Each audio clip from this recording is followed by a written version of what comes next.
بسم الله الرحمن الرحیم.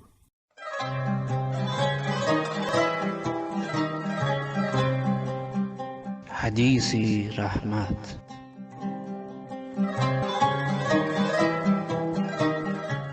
السلام علیکم همراهان و شنوندگان رادیو مهر. به برنامه حدیثی رحمت خوش آمدید.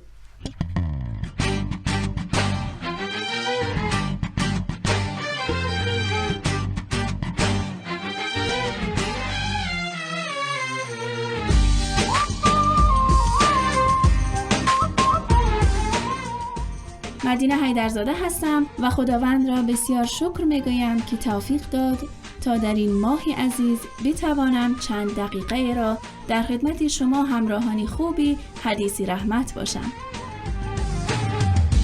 الله معنا تسمعنا وترانا الله الله إنا نرجوك الغفران أصلحنا ويانا واغفر خطايانا الله الله واجعل في الجنة مثوانا.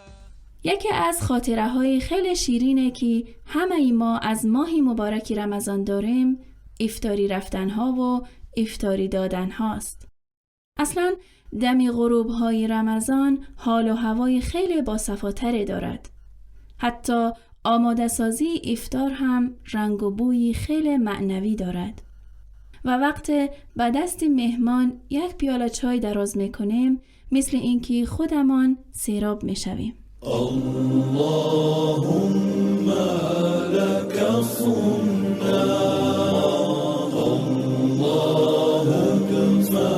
لك صمنا وعلى رزقك أفطرنا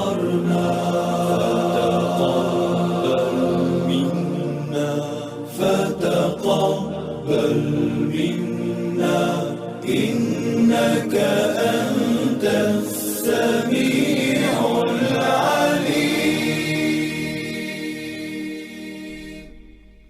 اما این ماهی رمضان کمی فرق دارد و جهان میزبانی یک ویروس بسیار خطرناک شده است.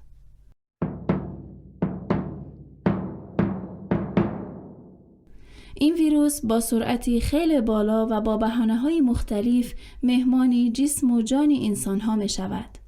پس هرچند که فرهنگی مهمان نوازی ما تاجیکان زبان زده است، اما بهتر است برای مبارزه با این ویروس بیشتر در خانه‌های خود بمانیم و با برقراری تماس‌های تصویری و تلفنی همدیگر را در سر سفره‌های افطار یاد کنیم.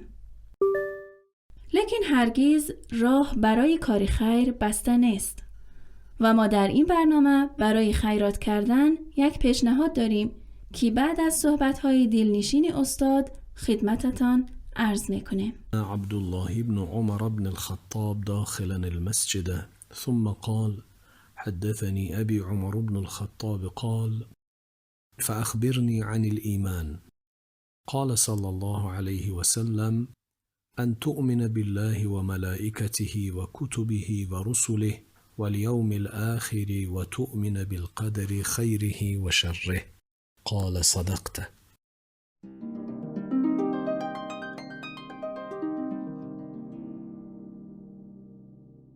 عمر ابن خطاب رضی الله عنه گوید آن مرد به پیامبر روی آورد و گفت پس مرا از ایمان خبر ده.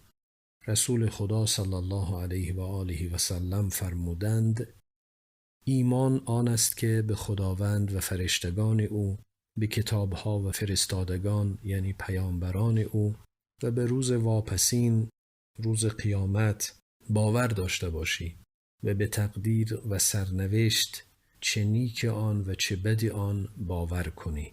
آن مرد گفت راست گفتی. این بخش دوم از روایت بلندی هست که در واقع حضرت جبرئیل امین علیه السلام آمد از پیغمبر چند مطلب را سوال کرد. در قسمت نخست این حدیث از اسلام سوال کرد و پیامبر هم بنای مسلمانی را که همان 5 اصل هست یا 5 بنا هست اون را بیان کردند. در قسمت دوم حدیث شریف جبرئیل امین علیه السلام در مورد ایمان سوال می کند. رسول خدا صلی الله علیه و آله و سلم همچون پاسخ قبل خود به تفصیل و ذکر متعلقات ایمان پاسخ می دهد. اصل ایمان همان تصدیق و باور قلبی را گویند. هرچند ایمان شرعی، اون چیزی که در قرآن و روایات از ایمان صحبت شده است، اسمی است برای معنای گسترده که این معنا شامل باور و اعتقاد قلبی انسان نسبت به وجود و حقانیت و یگانگی خداوند عزوجل، به عالم غیب که مصداق بارز آن فرشتگان الهی باشند، به کتاب‌های آسمانی که راهنما و برنامه زندگی بشر را در هر دور و زمان در خودشان ترسیم نموده اند، به فرستادگان و پیغمبران الهی که برای راهنمایی و هدایت عملی بندگان برانگیخته شده اند، به روز قیامت و رستاخیز که در آن روز همه مردم از اولین تا آخرین در محضر پروردگار پاسخگوی اعمال خود می شوند و به تقدیر نیک و بد که از جانب خداوند تحت سنت لایتغیر و تغییر ناپذیر الهی معین و مشخص شده است می باشند. در مورد دسته‌بندی متعلقات ایمان شرعی می توان به این نتیجه رسید که متعلقات ایمان همان 3 مطلب هستش: توحید، نبوت و معاد. زیرا ایمان به خداوند شامل ایمان به غیب و تقدیر و سرنوشت نیز می باشد. لازمه ایمان به پیغمبران ایمان به کتب آسمانی و وجود فرشتگان الهی نیز هست و ایمان به معاد همان ایمان به روز آخرت می باشد. بنابراین در کتاب‌های کلامی و اعتقادی مباحث را در 3 دسته بحث می کنند. دسته اول توحید هست یا همان مباحث خداشناسی. دسته دوم نبوت هست یا همان مباحثی که مربوط به پیامبران و پیامبرشناسی هست. و دسته سوم از مسائل اعتقادی در باب معاد بحث می شود، به معنای بازگشت و مواردی که در قیامت و پس از مرگ برای انسان رخ می دهد و چه چیزهایی هست که انسان باید باور کند. در کتب کلامی در این 3 بخش مسائل بحث می شود. اولین اصلی که قرآن کریم و همه کتب آسمانی و ادیان الهی به آن دعوت نموده اند اصل توحید است. قرآن کریم با یادآوری قصه های از پیامبران پیشین این مطلب را تأکید می کند که همه آنان بدون استثنا می فرمودند الله را پرستش کنید که غیر از او برای شما هیچ خدایی نباشد. تنها خدای شما همان خداوند یگانه است.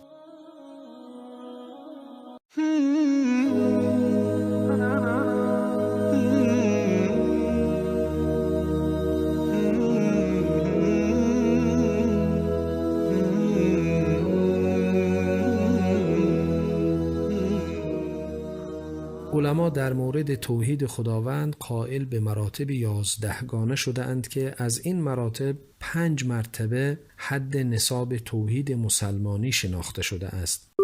1. توحید در وجوب وجود، یعنی اینکه موجودی جز الله وجودی از خود ندارد و به تعبیر دقیق تر تنها الله تبارک و تعالی است که وجودش ذاتاً ضروری است و سایر موجودات وجودشان از اوست.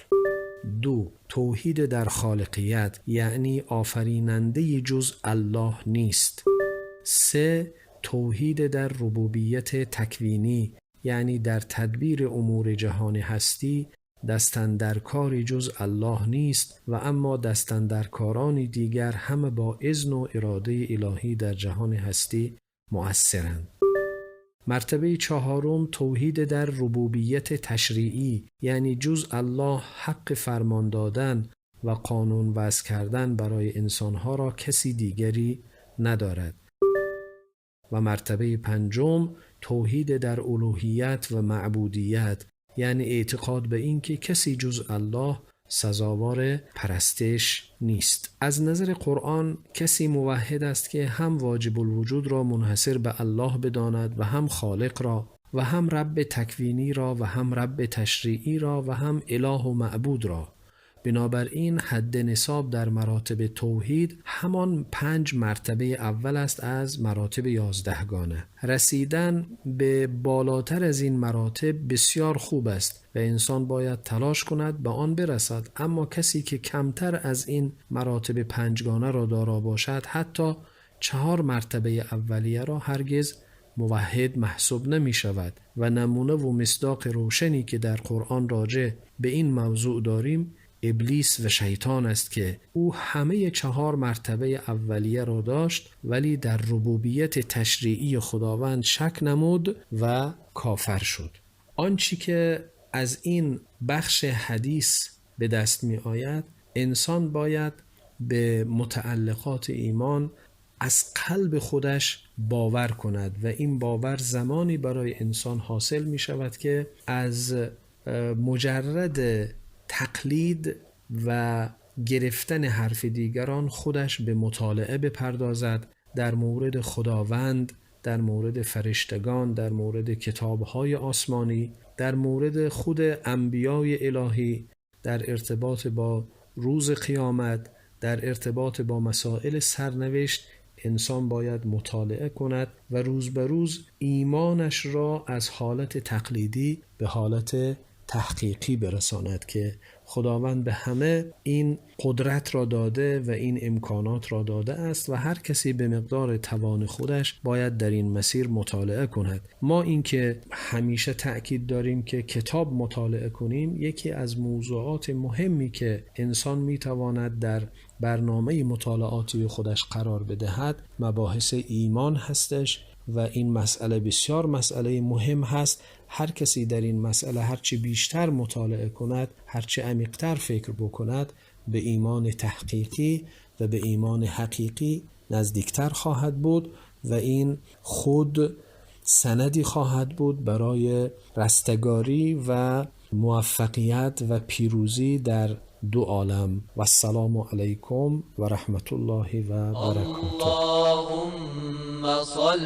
علی محمد و آل محمد. با تشکر و سپاس فراوان از استاد عزیز نصیب الله عمروف و شما همراهان خوبی برنامه حدیثی رحمت.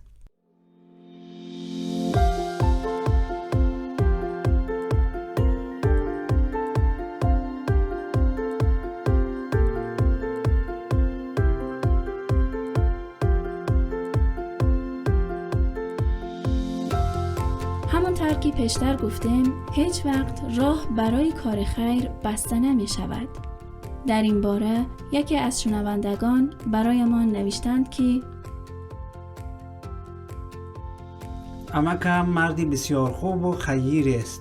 هر سال در ماه شریف رمضان در مسجد آبادی دسترخوان افطاری پهن میکرد و مردم بعد از نماز روزه گشایان میکردند. اما امسال عمکم به جای اینکه در مسجد دسترخوان گشایند به خانه مردم آبادی آرد و روغن و برنج بردند و ماه رمضان را بر همه تبریک گفتند.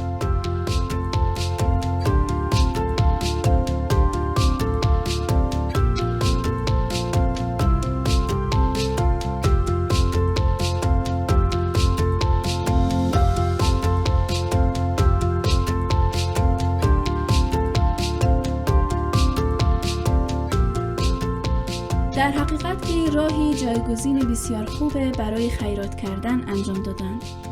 بسیار کار خداپسندانه‌ای کردند و ما هم دعا میکنیم که خداوند به ایشان و همه هموطنان و هم مردم سراسر دنیا سلامتی و سربلندی عطا کند. تا حدیثی رحمتی دیگر، بدرود.